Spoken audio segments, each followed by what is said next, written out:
In the middle of concrete jungles and a web of tangled electrical wires lies a narrow alley in a corner of the city called Kampung Karya Jaya. The alley is barely wider than 2 adult footsteps. Rainwater often floods it, and the smell of sewage never truly fades. But for Ari, a 12-year-old boy, that alley is his entire world. Ari lives with his mother, Boon Ningsi, in a tiny rental unit with plywood walls and a leaky tin roof. His father passed away when Ari was just 4 years old due to a construction accident. Since then, his mother has become the family's backbone, washing clothes for neighbors and small food stalls from dawn until late at night. Every dawn, Ari often wakes up to the sound of his mother coughing, followed by the creak of water buckets and the sighs of exhaustion, but not once has he heard her complain. "If you want to be someone great, my son, never be ashamed of being born in a small place," she often said, holding Ari's roughening hands, calloused from playing football on the rough streets. Ari is quiet, shy, skinny, and rarely joins the noisy games of the neighborhood kids. But once his feet touch a ball, even if it's just an old plastic one, his eyes change, sharp, full of fire. He dribbles through drying laundry, parked motorbikes, even between the feet of passing neighbors in the cramped alley. His first ball was handmade, old rags wrapped and tied with rubber bands. He saved money for weeks just to buy a plastic ball from the stall at the end of the alley. When he finally got it, he kissed it like it was treasure. Inside his chest burned a dream, bigger than the smog-covered sky above the city. Ari has one torn poster taped on his wall, a national team player kissing the Garuda badge on his chest. Every night before he sleeps, Ari stares at the poster, then at the patched-up ceiling, and whispers, "One day, I'll get there, for my mother, for this alley, for Indonesia." He knows the road ahead won't be easy, but deep in his heart, there's a belief that even from the narrowest alley, no matter how big the dream, it takes more than just hope and a plastic ball. One day, a flyer from the local office reached the neighborhood chief. It announced an open tryout for the City Football Academy, a place where children from all walks of life could showcase their talent and maybe, just maybe, earn a ticket to a better future. The registration fee was 150,000 rupiah. For many, it was pocket change, but for Boon Ningsi, it equaled 3 days of non-stop laundry work. Ari handed the flyer to his mother with hesitation. He didn't say much, but the look in his eyes, the gaze of a boy who had placed his entire world into a dream, was enough. Silently, Boon Ningsi nodded. She stared at the flyer for a long time before tucking it into her torn wallet. That night, she sat alone on the porch, looking up at a starless sky. The next day, she made a difficult choice. She sold her wedding ring, the only keepsake left from her late husband. It had been with her for over a decade, but for a mother, nothing was more important than her child's hope. Tryout day arrived. Ari wore a worn-out t-shirt and oversized shorts borrowed from a neighbor.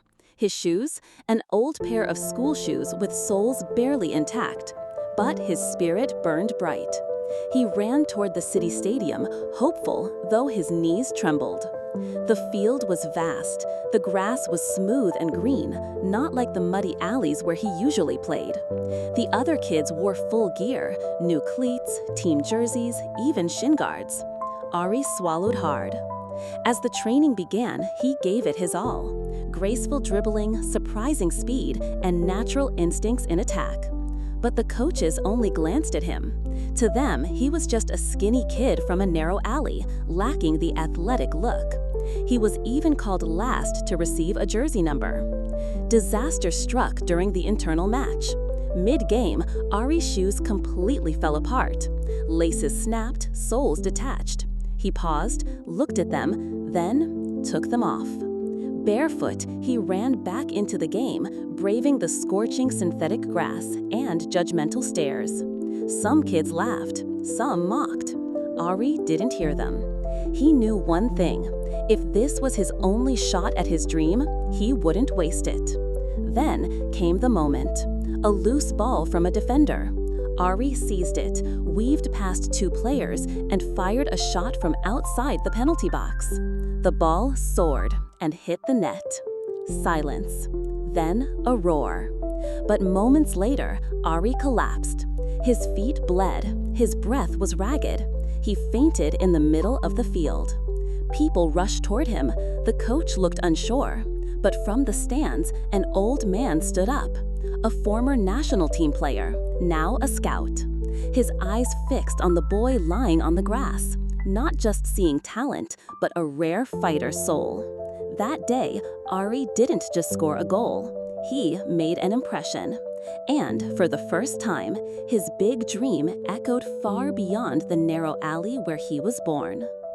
But dreams, when they grow bigger, cast longer shadows. Getting into the football academy wasn't the end of the struggle. It was the beginning of a new battlefield. Ari had to move into a dorm, far from his mother, far from the narrow alley that had cradled him his whole life. His days were now filled with grueling physical training, complex tactics, and a highly competitive environment that left little room for mercy. Most of his roommates came from wealthy families. They arrived with large suitcases, multiple pairs of cleats, and portable video games.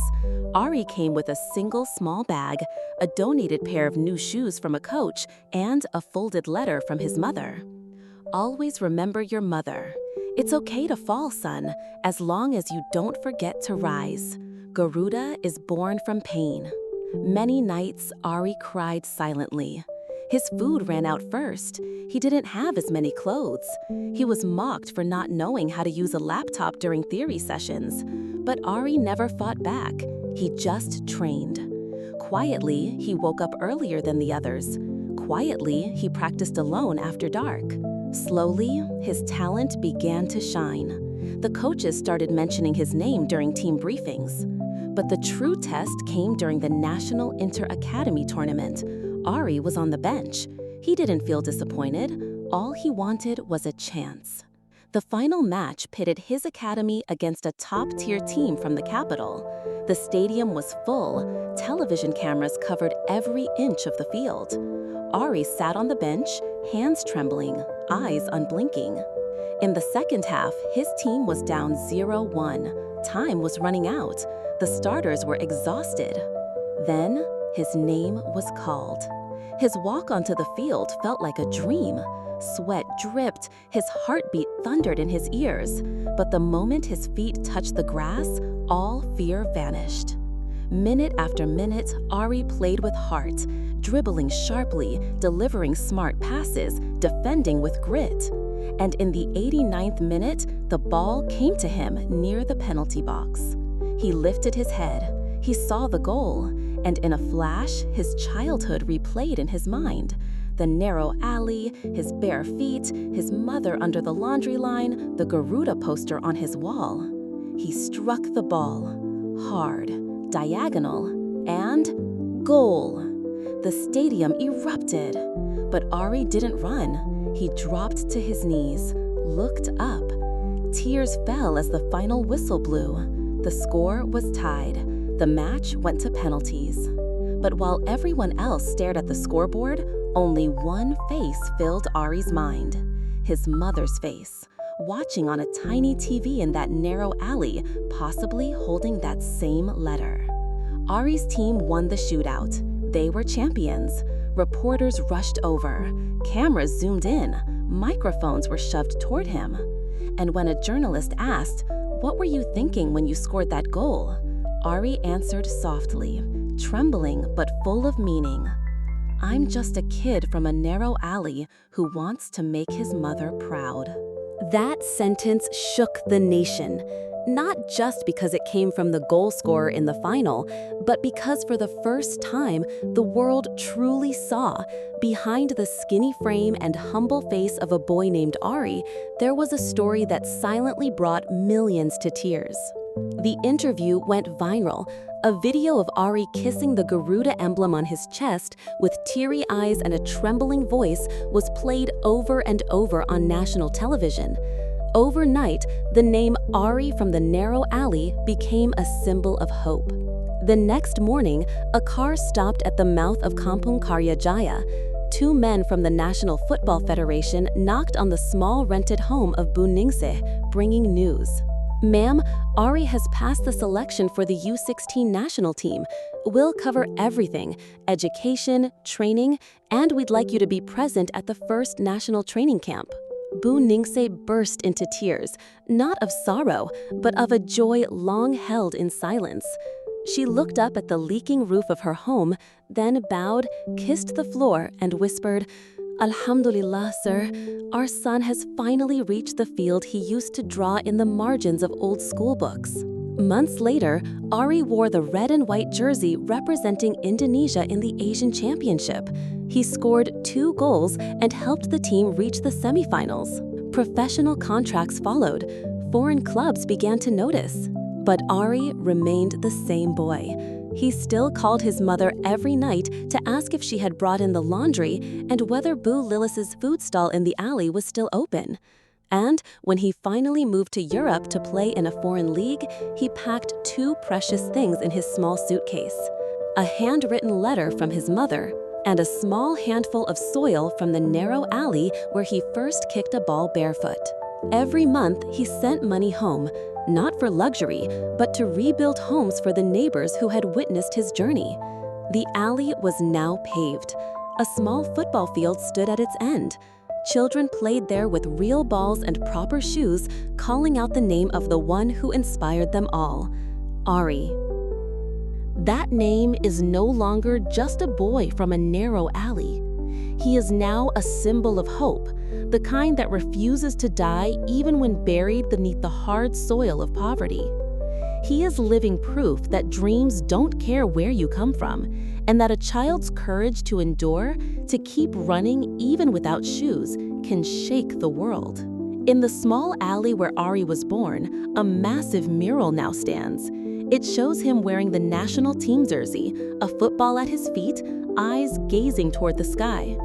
Below it, painted in bold letters, is a simple sentence, words once written by his mother on a thin piece of paper. "It's okay to fall, my son, as long as you remember to rise. The Garuda is born from pain." Whenever Ari returns to Indonesia, he doesn't go to luxury hotels or grand stadiums first. He heads straight to that alley. He greets the old neighbors, kisses his mother's hand, and stands in the middle of the muddy street that once served as his field. There, he ties his shoelaces, smiles at the wide-eyed children staring at him in awe, and says, "You don't have to be big to dream big. You just need to believe that no matter how small the place you stand on, it can be the start of a journey to anywhere." And from that narrow alley, more stories continue to be born. Stories of dreams, of struggle, and of a mother's unconditional love. Stories of a boy who once fell, who was once forgotten, but never stopped running, until one day, from that alley, he truly reached the world stage.